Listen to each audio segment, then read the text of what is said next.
The Hunger Games is back for an all-new film, The Ballad of Songbirds and Snakes. So today, let's see if it's worth your time. Hey everybody, my name's Justin here. I try to watch everything that hits theaters and on streaming services. If you guys are like me, go ahead and hit that subscribe button down below and click that bell notification for more up-and-coming content. Years before he becomes the president of Panem, 18-year-old Snow remains the last hope for his fading lineage. With the 10th annual Hunger Games fast approaching, the young Snow becomes alarmed when he's assigned to mentor Lucy from District 12. I remember when the Hunger Games series was released, that young adult novel adaptation was huge. I saw the first Hunger Game movie a couple times in theaters, and I do think the franchise is pretty decent, catching fire being my favorite one.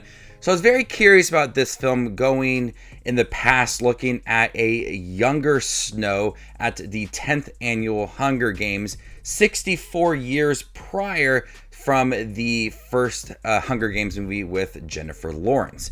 And I think it's a nice way to bring more lore into the Hunger Games world, because what I did appreciate about the Hunger Games franchise is the attention to detail and the amount of world building within those films.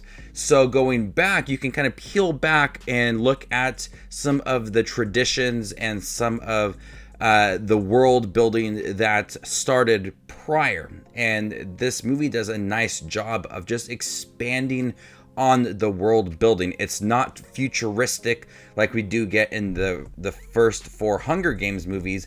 We do see that it's 10 years after this war, so the city of Panem is still rebuilding. There's cars driving around, there's buildings being built, very much older compared to what we get with the futuristic look of the current movies. And with that, we get the Hunger Games that feels so vastly different than what we got for the first Hunger Games and Catching Fire. They were able to alter their arena and bring things in. The game maker was able to change things. It's not like that in this movie. It's really simple. You just have these kids inside like the stadium, and they just have weapons and they're killing each other. And just the overall look of it all doesn't feel like it's the same exact thing from the original Hunger Game movies. So I do appreciate the overall look of this movie and how it was trying to match the time period that it was in with the 10th annual Hunger Games. It's very simple when it comes to the action. It's very simple when it comes to the games. It's not trying to do anything really massive because of the time period that is in. Even the things that they do within the games that are similar now, it's so different. And I like that about this movie, is that it just feels like it was 64 years ago.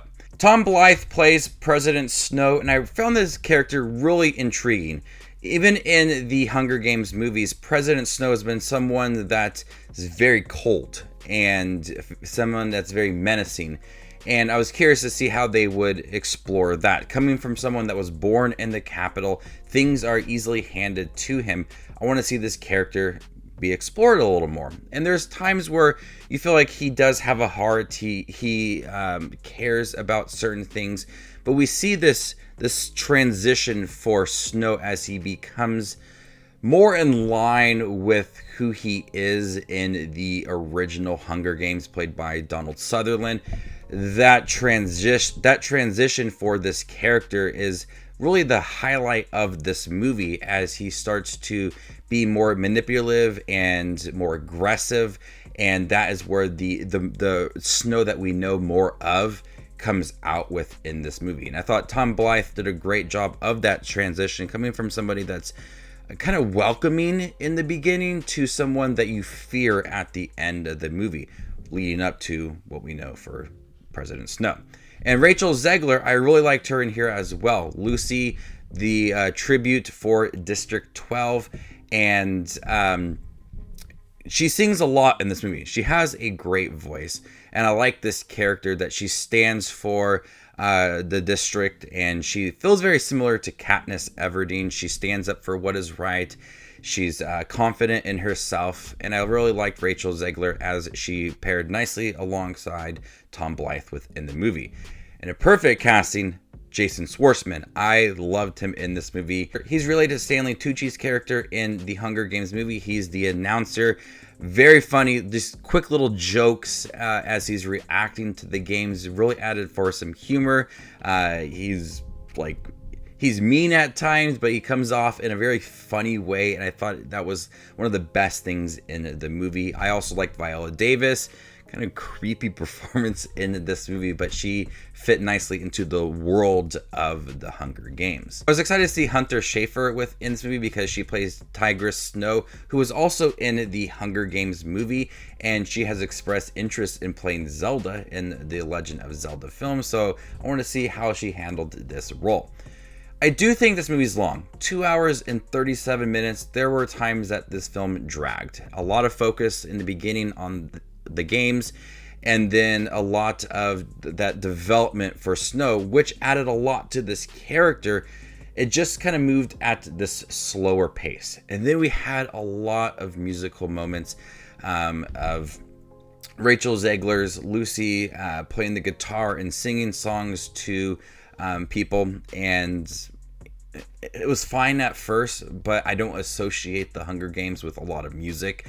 And so it was fine, and then I just kind of got bored with it, and it really didn't capture my attention. So that added a lot to the runtime. I think it could have been cut down significantly to really tighten up that more development for Snow, his relationship with Lucy, and just the overall world building of Panem in 64 years prior to the first Hunger Games movie. But overall, I thought it was pretty good. Not the best Hunger Games movie. I did really appreciate the overall look of it, the simplicity to the games, and more of that development from Tom Blythe, who plays President Snow, just adding to the lore. And I think the Hunger Games movies do that really great, as just the world building itself, and it's very successful. So before I give my score for Hunger Games Ballad of Songbirds and Snakes, make sure to check out my channel. Here I do movie reviews, trailer reactions, ranking videos, tier lists, all that fun movie related content that you see on YouTube. I do it all here, so hit that subscribe button to get it all in one spot. And if you'd like to see where the new Hunger Games film ranks amongst all the other 2023 releases I've seen this year, follow me on Letterboxd, and there you can find my ranking. I'm going to go ahead and give the Hunger Games, The Ballad of Songbirds and Snakes, a B-. Thank you guys for checking my review for the new Hunger Games film. Have you guys seen it by chance? What'd you think about it? Let me know in the comment section down below, and stay tuned for more up and coming content like this. My name is Just Watches Movies, and you guys stay classy, YouTube.